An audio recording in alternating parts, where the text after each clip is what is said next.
Khowai Rajnagar Eklavya model বিদ্যালয়ের ছাত্রাবাসে কিছু অনৈতিক কার্যকলাপের অভিযোগ পাওয়া যাওয়ার পর মন্ত্রী বিকাশ দেববর্মা ছাত্রাবাস ও ছাত্রীবাস পরিদর্শন করেন।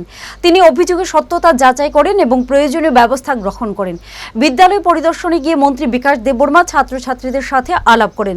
তারা জানান যে বিদ্যালয়ে বিভিন্ন সমস্যার সমাধান হয়েছে এবং পরিস্থিতি অনেক উন্নত হয়েছে। ছাত্রাবাসে মানসম্মত খাবারের ব্যবস্থা করা হয়েছে, যা পরিদর্শন করে মন্ত্রী ছাত্রছাত্রীদের সাথে বসে খাবার গ্রহণ করেন এবং তাদের মতামত নেওয়ার সুযোগ পেয়েছেন। মন্ত্রী বলেন, শিক্ষার উন্নতি এবং শিক্ষার্থীদের সঠিক বিকাশের জন্য সব ধরনের পদক্ষেপ গ্রহণ করছে সরকার। লক্ষ্য একটাই, শিক্ষার্থীদের জন্য একটি উন্নত, নিরাপদ এবং অনুপ্রেরণাদায়ক পরিবেশ তৈরি করা। তিনি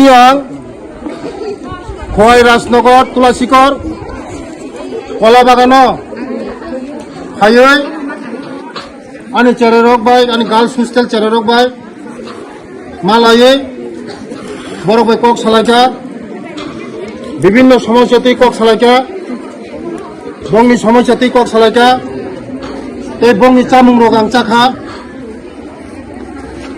आणि लगी तंगो उरनि प्रिन्सिपाल ते उरनि हॉस्टेल सुपार इनचार्ज ते जत स्टूडेंट ते आणि लगी तंगो चांपाहर PSC ते उजनी मैडम सो ते बुसकांगो